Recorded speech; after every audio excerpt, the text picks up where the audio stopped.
pense en disant mais ils sont motivés ou ils sont gentils. Donc il y a déjà une stigmatisation très forte qui existe, et quand on met en avant le handicap, elle est renforcée.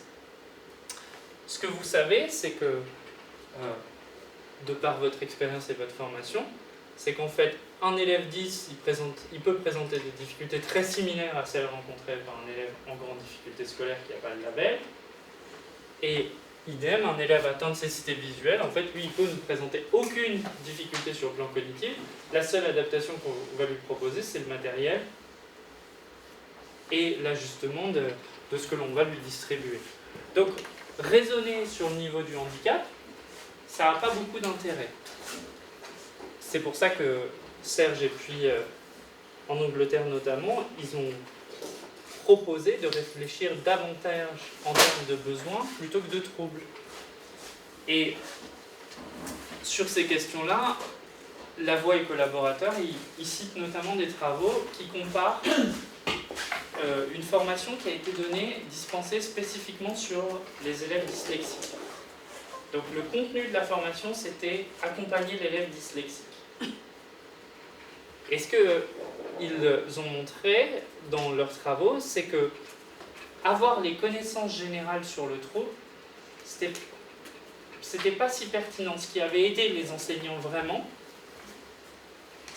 c'était sur les compétences cognitives. Donc il vaut mieux réfléchir en termes de compétences cognitives et en termes de besoins qu'en termes de troubles. Parce que quand on raisonne en termes de troubles, on va sur le handicap et sur la représentation stéréotypée, et en plus, on est démuni. On est démuni face à cette situation. Je pense que ça, c'est quelque chose qui va marcher avec les stagiaires que vous aurez en face de vous. Vous leur présentez ça. À votre avis, avec lequel type de profil vous êtes le plus à l'aise? La probabilité qu'ils répondent ça, elle est évidemment plus forte que dans le premier cas. En fait, le handicap, il nous sert de filtre et de catégorie. Et compte tenu qu'on a la représentation que les élèves en situation de handicap, ils sont faibles et ils ne peuvent pas progresser, à quoi bon, psychologiquement, ça vaut le coup de dépasser ça pour moi. C'est beaucoup plus économique de dire, de toute façon, ça ne sert à rien, quoi que je fasse, il ne va pas progresser. Et donc, faire cet effort de transformation en termes de besoins, c'est ça qui pourrait permettre une progression significative de l'accompagnement de ces élèves-là, de raisonner en termes de besoins. Oui. Il y a une autre réflexion chez beaucoup de collègues sur le fait que la peur ne vient pas elle-même de l'adaptation où l'élève ne va pas progresser. Au contraire, moi j'en ai discuté avec plein, donc au contraire ils veulent aller s'engager pour faire progresser, trouver les moyens. Ce qui leur fait peur quand on parle d'handicap, c'est la crise elle-même. Donc pour eux, la crise. Ils vont dire qu'un élève, il va leur péter le cours, comme on dit. Donc c'est ça dans leur tête. Donc ça veut dire le fait qu'il ne va pas faire progresser, ça veut dire qu'à un moment, il va leur piquer une crise ou il va leur faire quelque chose qui va ne pas faire progresser les autres, qui va les empêcher à faire progresser. La peur, elle vient de là. Des fois, ils ont des fois une image déjà préétablie ou qui peut dire voilà c'est ça, donc c'est la peur de l'autre, la peur de l'élève qui peut déranger le groupe. C'est pas, si vous leur présentez un élève dès le début que vous dites qu'il est qui ne présente pas de trouble comportement pas et tout ça, que vous devez faire des adaptations, la plupart des collègues ils le font, il n'y a pas de souci. Mais leur dire gérer quelqu'un qui va piquer une crise ou anticiper une crise, oui, mais c'est un refus total dès le début. Alors, en fait, je vais être très prudent dans ce que je vais vous dire, et je vous demande aussi d'être prudent dans ce que vous allez entendre, parce que je ne vais pas circonscrire juste ce problème-là des crises qui peuvent émerger dans certaines situations. Je vais juste vous prendre un exemple. Lors d'un examen KPI, justement, il y avait un collègue, il avait un élève qui manifestement avait des troubles de l'attention dans la classe, et c'était un enseignant spécialisé.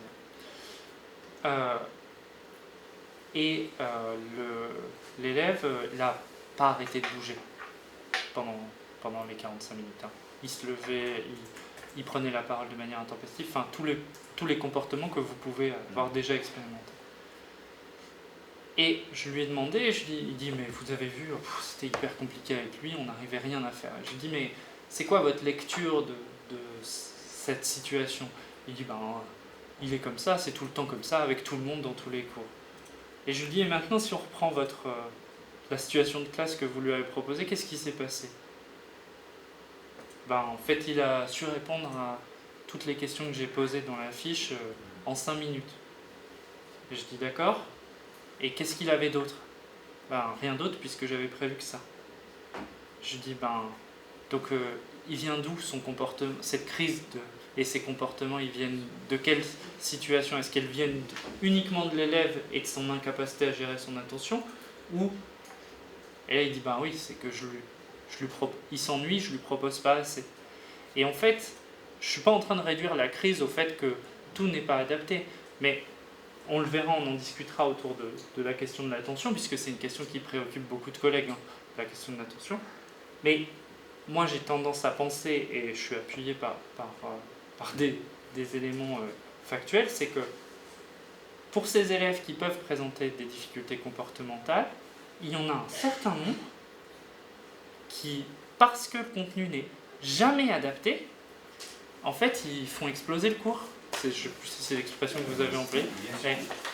Et en fait, les collègues, ils anticipent ça, mais ils ne s'interrogent jamais sur est-ce que dans la mise en œuvre de la séance, j'ai essayé d'approcher et d'approximer ses besoins. Et donc, en fait, tant qu'on n'aura pas, à mon avis, résolu ce problème-là, on va s'arrêter aux problèmes de comportement qui peuvent émerger.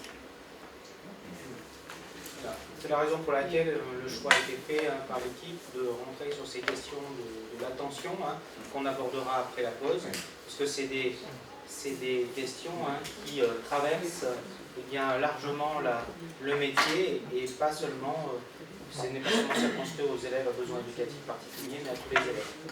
Voilà, donc vous avez entendu le café. Je vous propose, de prendre un petit café ensemble. On va faire une pause de 15 minutes de façon à pouvoir respecter notre Je sais que j'ai dû faire une faute.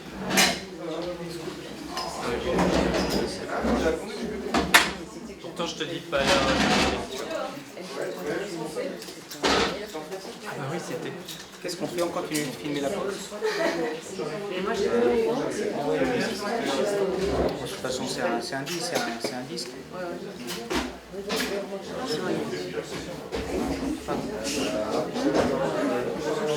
l'étape.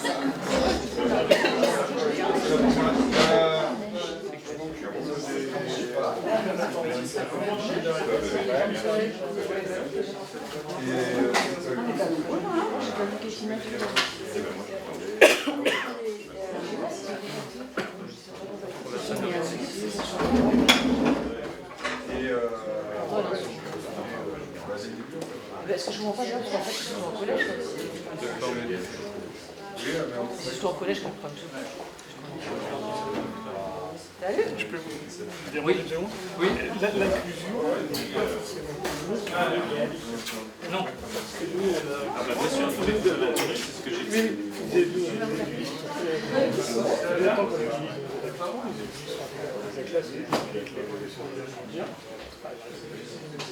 Normalement, on va dire. Par contre,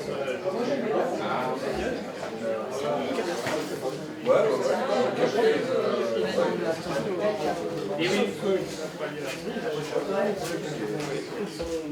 On va parler de Cécile Massy la semaine dernière.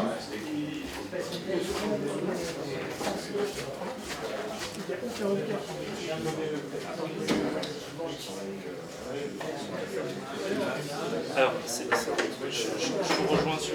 C'est ça, hein.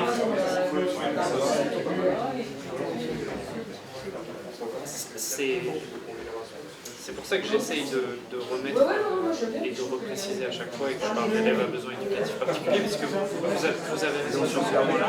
Alors, on en parlait avec Cécile Massy, j'imagine que vous devez connaître sur la conception, parce qu'elle travaille chez l'école d'organisation des enfants. Ah oui, et avec Cécile, on en parlait, et on se disait ouais, c'est que la confrontation au langage scolaire, elle leur envoie toujours le fait et en fait, l'entrée, elle est obligatoirement sur cette question de langage.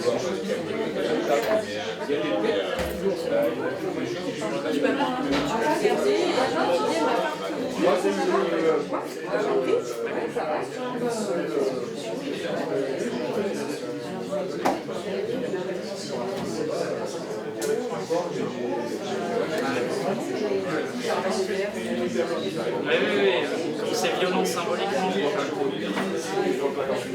J'ai pas de mal à le penser parce que moi je suis psychologue et c'est bien comment la violence symbolique.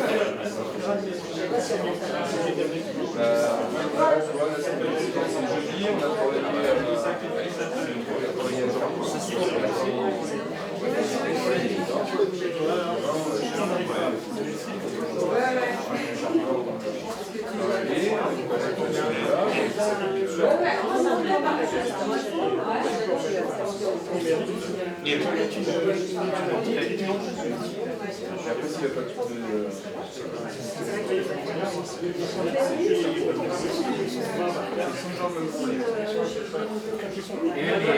les Italiens qui vont nous dire que c'est pas assez. En fait, c'est la même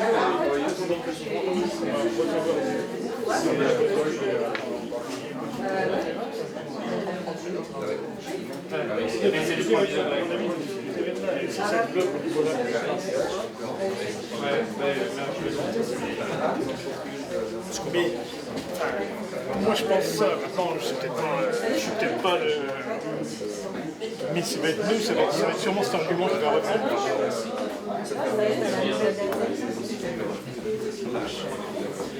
Non, ah non, vous m'embêtez pas, c'est exactement je pense que ces éléments-là, ils sont importants. Ils n'ont pas de cartable, ils n'ont pas de... Il y a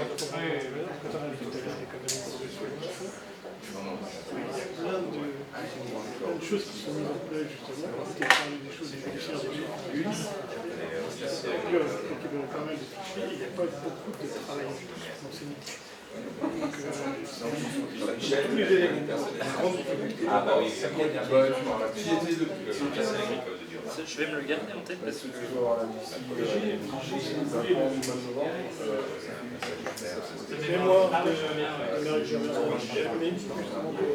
vous voulez, je peux vous le... Je reviens une seconde. Ils viennent essayer. Ils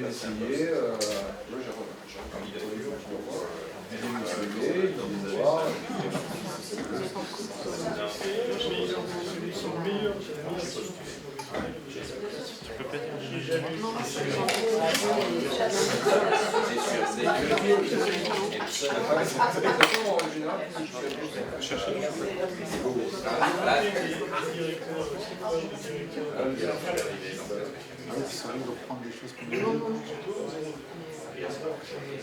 Je trouve qu'il a bien mis la transition.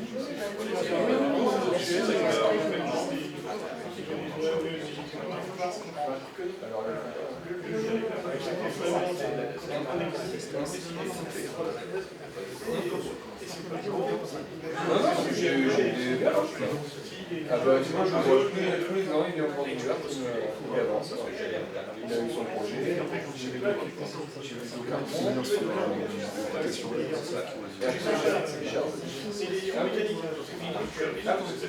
Je les connais pas.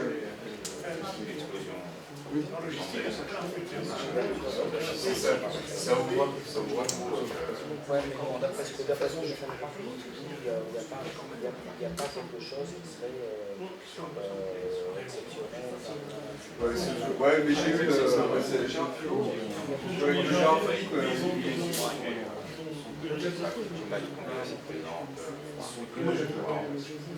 Bon d'accord, merci, c'est un gros parce que tu cherches une imagination. Tu sais, même moi j'en parle un peu avec les collègues et tout ça, et puis tout d'un coup, tu sais, les gens ils imaginent. D'autres collègues qui se rendent contraire. Hein. Donc c'est leur vision. Oui, oui, non, mais c'est pour ça que je dis, je sais que moi, je pense que c'est la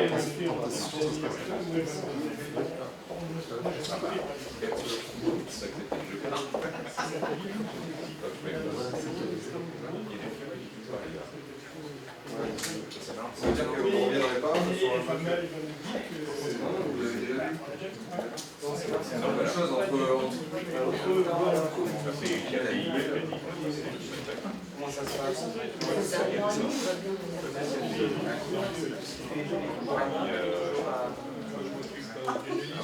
Oui, c'est un jour. Avec qui collègue, tu sais, ouais, des petits petits.